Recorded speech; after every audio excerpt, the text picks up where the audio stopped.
사람들은 말한다. 배신은 칼로 찌르는 것보다 아프다고. 하지만 나는 안다. 진짜 고통은 배신당한 순간이 아니라 그 후에 어떻게 일어서느냐에 달려 있다는 걸. 남편의 실수로 시작된 진실. 그리고 그 진실을 무기로 만든 복수. 많은 사람들이 물었다. 어떻게 그렇게 침착할 수 있었어요? 어떻게 감정을 억누르고 계획할 수 있었죠? 답은 간단하다. 복수는 감정으로 하는 게 아니다. 이성으로, 치밀하게, 완벽하게 해야 한다. 나는 울지 않았다. 소리 지르지 않았다. 대신 조용히 모든 것을 기록했다. 그리고 남편이 쌓아 올린 거짓의 탑을 하나하나 무너뜨렸다. 이 이야기는 약한 여자가 강해지는 이야기가 아니다. 원래 강했지만 참고 있던 여자가 더 이상 참지 않기로 결심한 순간의 기록이다. 이야기 시작 전 구독과 좋아요 눌러주세요. 여러분의 구독과 좋아요는 다음 영상을 만드는데 큰 힘이 됩니다. 새벽 2시 도착한 진실. 결혼 9년차 우리 사이에는 아이가 없었다. 처음 몇 년은 커리어를 위해 미뤘고 그 다음 몇 년은 시도했지만 오지 않았다. 병원을 다니며 검사도 받았다. 의사는 말했다. 둘 다 문제 없다고. 타이밍의 문제라고. 하지만 시간이 지나며 우리는 자연스럽게 받아들였다. 아이 없는 부부로 사는 것도 괜찮다고. 남편은 그때마다 내 손을 잡으며 말했다. 우리 둘이면 충분해. 나는 그 말을 믿었다. 아이가 없어도 우리는 괜찮을 거라고. 하지만 지금 생각해보면 그게 오히려 남편에게는 자유였을지도 모른다. 책임질 것이 적었으니까. 떠나기 쉬웠으니까. 아이가 있었다면 남편은 조금 더 신중했을까? 아니면 어차피 똑같았을까? 그건 이제 중요하지 않다. 중요한 건 나에게 아이가 없었기에 더 빨리, 더 깨끗하게 정리할 수 있었다는 것. 복잡하게 얽힐 이유가 없었다. 그건 어쩌면 불행 중 다행이었다. 우리는 평범한 부부였다. 아침에 커피를 나눠 마시고 저녁엔 TV를 보며 웃었다. 다툼도 있었지만 크지 않았다. 나는 남편을 믿었고 남편도 나를 믿는다고 생각했다. 그날도 그랬다. 남편은 회식이라며 늦게 들어온다고 했고 나는 혼자 드라마를 보다가 잠들었다. 핸드폰 진동에 눈을 뜬 건 새벽 2시 13분이었다. 남편에게서 온 영상 파일. 제목은 잘 자요 자기. 처음엔 귀여운 메시지라고 생각했다. 피곤한 눈을 비비며 재생 버튼을 눌렀다. 화면이 켜지고 남편의 얼굴이 보였다. 술에 취한 듯 붉은 얼굴로 웃고 있었다. 그런데 옆에 누가 있었다. 여자였다. 남편은 그녀의 어깨에 팔을 두른 채 카메라를 향해 말했다. 오늘이 우리 100일이래. 100일. 진짜 빨리 갔다. 그치? 앞으로도 잘 부탁해, 여보. 여보. 그 단어가 내 머릿속에서 반복됐다. 미안, 잘못 보냈어. 잘못 보냈다고? 나는 침대에 앉은 채 멍하니 화면을 바라봤다. 손이 떨렸다. 심장이 미친 듯이 뛰었다. 하지만 울지는 않았다. 소리도 지르지 않았다. 왜냐하면 순간적으로 깨달았다. 이건 실수가 아니라는 걸. 나는 영상을 삭제하지 않았다. 대신 세 곳에 백업했다. 클라우드, 외장하드, 이메일. 그리고 남편에게 답장을 보냈다. 괜찮아. 회식 잘하고 들어와. 남편은 곧바로 답했다. 응. 미안. 그날 밤 나는 잠들지 않았다. 창밖을 보며 생각했다. 9년이라는 시간이 한순간에 무너지는 기분. 배신감과 분노가 밀려왔지만 나는 그것을 꾹 눌렀다. 복수는 감정으로 하는 게 아니라는 걸 본능적으로 알았다. 이성으로, 치밀하게, 완벽하게 해야 한다. 남편이 집에 도착하기 전까지 나는 노트 하나를 꺼내 계획을 적기 시작했다. 침묵하라. 들키지 마라. 가면을 쓴 아내. 다음 날 아침 남편은 아무렇지 않게 식탁에 앉았다. 커피 좀 줘. 나는 평소처럼 커피를 내렸다. 손이 떨렸지만 표정은 평온하게 유지했다. 남편은 핸드폰을 보며 웃고 있었다. 누구와 대화하는지 뻔했다. 오늘 뭐 해? 저녁에 고기 먹을래? 나는 고개를 끄덕였다. 좋아. 어디서 먹을까? 남편은 만족스러운 표정을 지었다. 아내가 아무것도 모른다고 여전히 순진하다고 믿는 얼굴이었다. 그 순간 깨달았다. 남편은 나를 우습게 본다. 나는 아무 말도 하지 않았다. 대신 그날부터 움직이기 시작했다. 첫 번째 작업은 금융 기록 확인이었다. 남편 몰래 공동 통장과 남편명의 계좌 내역을 출력했다. 최근 3개월간의 기록을 펼쳐보니 이상한 지출이 한두 개가 아니었다. 호텔 결제, 고급 레스토랑, 명품 매장, 모두 평일 저녁이나 주말이었다. 남편이 야근이라고 했던 날들과 정확히 일치했다. 두 번째는 위치 추적이었다. 남편의 핸드폰에 가족 위치 공유 앱이 깔려 있었지만 남편은 꺼두고 있었다. 나는 남편이 샤워하는 동안 몰래 설정을 켰다. 알림은 꺼두고. 세 번째는 일정 파악이었다. 남편의 구글 캘린더를 동기화했다. 회의, 출장, 회식 일정이 모두 보였다. 그중 몇 개는 거짓이라는 걸 직감했다. 나는 모든 것을 노트에 기록했다. 날짜, 시간, 장소, 금액. 작은 것도 놓치지 않았다. 그리고 마지막으로 가장 중요한 작업을 했다. 마음속에서 남편에 대한 애정을 완전히 지워버렸다. 그날 밤 남편이 침대에 누우며 말했다. 오늘 피곤해 죽겠네. 야근 진짜 힘들어. 나는 등을 돌린 채 대답했다. 그래, 푹 자. 남편은 곧 코를 골기 시작했다. 나는 어둠 속에서 눈을 뜨고 천장을 바라봤다. 9년 동안 함께 잔 이 침대가 이제는 낯설게 느껴졌다. 하지만 슬프지는 않았다. 오히려 차가운 각오가 온몸에 퍼졌다. 이 전쟁은 이미 시작됐다. 그리고 남편은 아직 모른다. 자신이 이미 지고 있다는 걸. 추적의 시작. 일주일 후 남편이 말했다. 이번 주말에 워크숍 간다. 회사에서 단체로. 나는 고개를 끄덕이며 물었다. 어디로 가는데? 강원도 쪽. 1박 2일.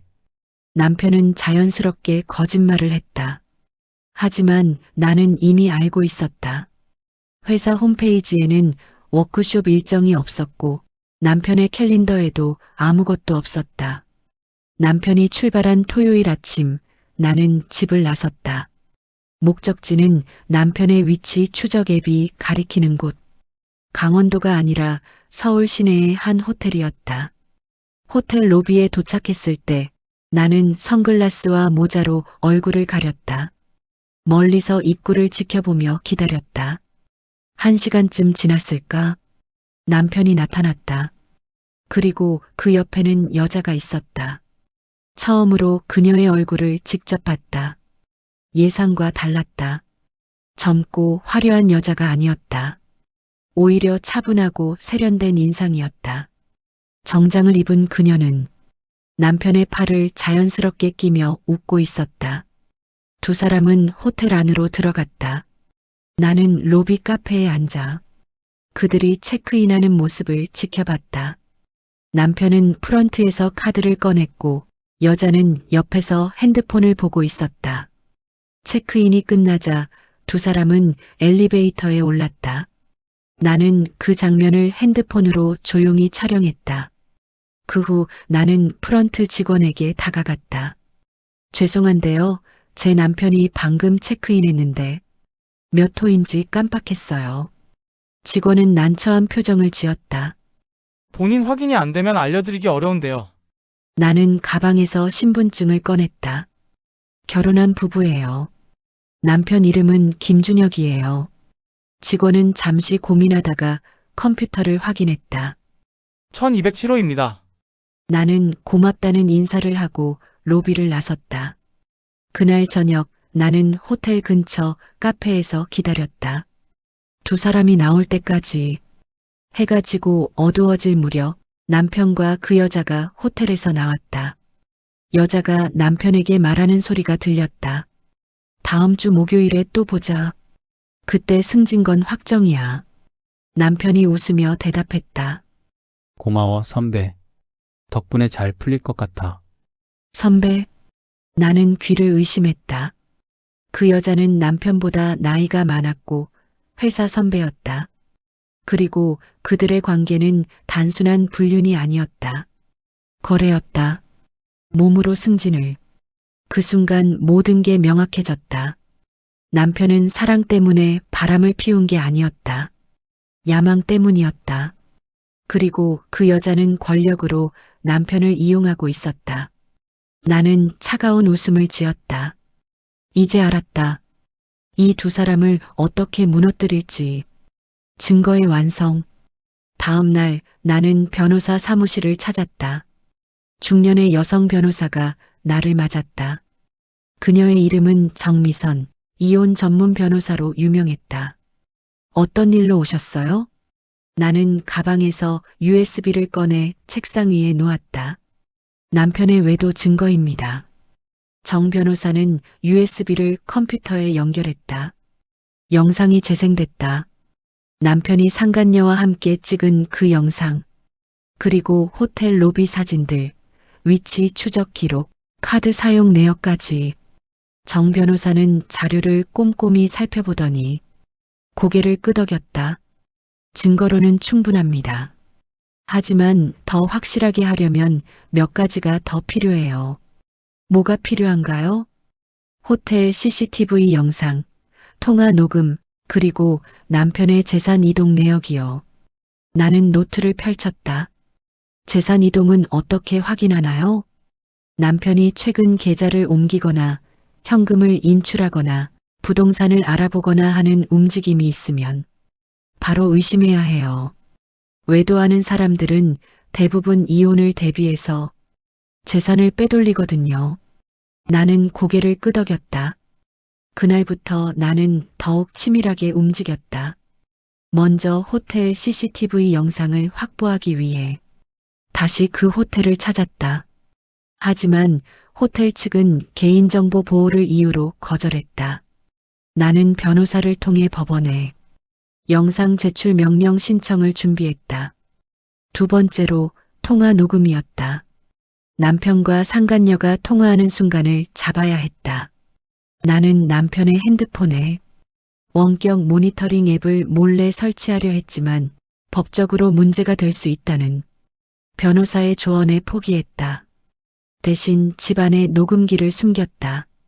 거실 책장 뒤, 침실 옷장 속, 베란다 화분 사이.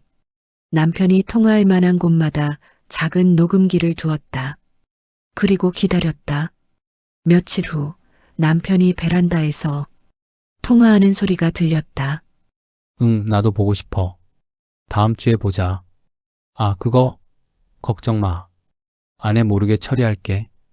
통장 정리하고 있어. 그 순간 녹음기가 모든 것을 담았다. 나는 녹음 파일을 USB에 저장하고 변호사에게 전달했다. 정 변호사는 만족스러운 표정을 지었다. 이제 거의 다 왔어요. 마지막으로 재산 이동만 잡으면 돼요. 어떻게 하죠? 남편 통장을 계속 모니터링 하세요. 그리고 혹시 부동산 계약서나 전세 관련 서류가 보이면 바로 복사하세요. 나는 집으로 돌아와 남편의 서류함을 뒤졌다. 그리고 발견했다. 전세 계약서 초안. 계약자는 남편과 상간녀의 이름이 함께 적혀 있었다. 보증금은 2억. 남편이 우리 공동명의 예금에서 빼낸 돈이었다. 나는 그 서류를 사진으로 찍고 원본은 다시 제자리에 두었다. 모든 증거가 완성됐다. 영상, 사진, 녹음, 금융 기록, 부동산 계약서. 나는 그날 밤 혼자 술을 한 잔 마셨다. 창밖을 보며 생각했다. 이제 끝이 보인다. 남편은 아직도 모른다. 자신의 인생이 곧 산산조각 날 거라는 걸. 남편의 함정. 어느 날 저녁 남편이 갑자기 말했다. 우리 통장 좀 정리하자. 나는 고개를 들었다. 왜? 아니, 요즘 금리도 오르고 하니까 적금도 새로 들고 그럴까 해서.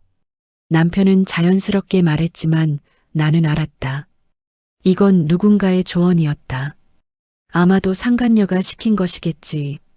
이혼 전에 재산을 빼돌리기 위한 수순. 그래, 알았어.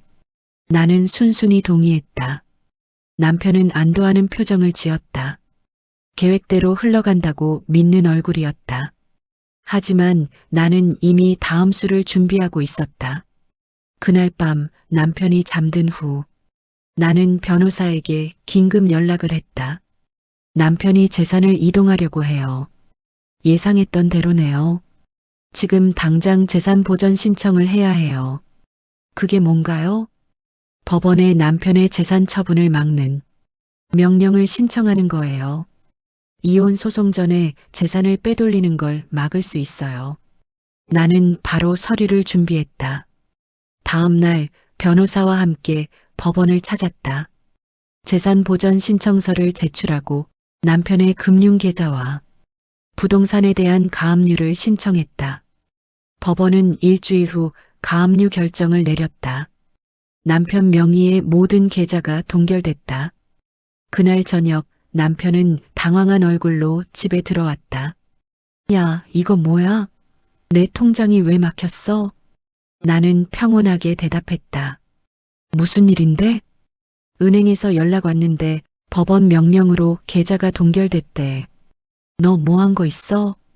나는 고개를 저었다. 나는 모르는데? 혹시 세금 문제 아니야? 남편은 의심스러운 눈빛으로 나를 바라봤지만 확신은 없었다. 이상하네. 변호사한테 물어봐야겠다. 남편은 그날 밤 늦게까지 통화를 했다. 아마 상간녀나 변호사와 상담하는 듯 했다. 하지만 이미 늦었다. 재산은 이미 법의 보호 아래 묶여 있었고 남편이 할 수 있는 건 아무것도 없었다. 며칠 후 남편에게 법원 등기 우편이 도착했다. 이혼 소송 통지서였다. 남편은 봉투를 뜯어보더니 얼굴이 하얗게 질렸다. 이혼 소송? 너 이거 낸 거야? 나는 차분하게 대답했다. 응, 내가 냈어. 왜? 무슨 이유로? 내가 더 잘 알잖아. 남편은 말문이 막 혔다. 무슨 소리야? 나 아무것도 안 했는데? 나는 핸드폰을 꺼내 영상을 재생했다. 새벽 2시에 도착한 그 영상. 남편과 상간녀가 함께 웃는 모습. 오늘이 우리 100일이래라는 남편의 목소리. 남편은 화면을 보며 숨이 멎는 듯 굳어졌다. 이건 이건 시작일 뿐이야. 더 있어. 나는 호텔 사진들, 녹음 파일, 전세 계약서 사본을 하나씩 보여줬다. 남편은 주저앉았다. 미안해. 나 정말 미안은 법정에서 해. 나는 가방을 들고 집을 나섰다. 뒤에서 남편이 무너지는 소리가 들렸지만 나는 돌아보지 않았다. 법정의 심판, 재판날이 다가왔다. 법정 복도에서 남편을 다시 봤다. 남편은 초췌한 얼굴로 변호사와 이야기를 나누고 있었다. 그 옆에는 상간녀가 있었다. 그녀도 피고로 출석한 것이다. 재판이 시작됐다. 판사가 서류를 검토하더니 남편에게 물었다. 피고는 원고와의 혼인 중 외도 사실을 인정합니까? 남편의 변호사가 일어섰다. 재판장님, 피고는 원고의 주장을 전면 부인합니다. 제시된 영상은 단순한 회식 자리였고 오해의 소지가 있을 뿐입니다. 나는 속으로 웃었다. 이미 예상했던 답변이었다. 정 변호사가 일어섰다. 재판장님, 증거를 제출하겠습니다. 화면에 영상이 재생됐다. 남편이 상간녀와 함께 호텔에 들어가는 CCTV 영상. 법원 명령으로 확보한 자료였다. 영상 속에서 두 사람은 자연스럽게 팔짱을 끼고 엘리베이터에 올랐다. 이것은 단순한 회식입니까? 정 변호사의 질문에 남편은 대답하지 못했다. 이어서 녹음 파일이 재생됐다. 남편의 목소리가 법정에 울려 퍼졌다. 나도 보고 싶어. 다음 주에 보자. 통장 정리하고 있어. 그리고 상간녀의 목소리. 조용히 내 말만 잘 들으면 승진시켜줄게. 법정이 술렁였다. 판사가 인상을 찌푸리며 말했다. 피고는 외도뿐 아니라 직장 내 부적절한 관계도 있었던 것으로 보이는군요. 남편의 변호사는 할 말을 잃었다. 정 변호사는 마지막 카드를 꺼냈다. 재판장님, 피고는 혼인 중 취득한 공동 재산을 상간녀에게 빼돌려 전세 자금을 마련하려 했습니다. 이는 명백한 재산 은닉 행위입니다. 전세 계약서 사본이 화면에 떴다. 계약자 이름에는 남편과 상간녀의 이름이 나란히 적혀 있었다. 판사는 엄숙한 표정으로 서류를 읽었다. 피고의 행위는 명백한 배임이며 혼인 파탄의 책임이 전적으로 피고에게 있다고 판단됩니다. 판결이 내려졌다.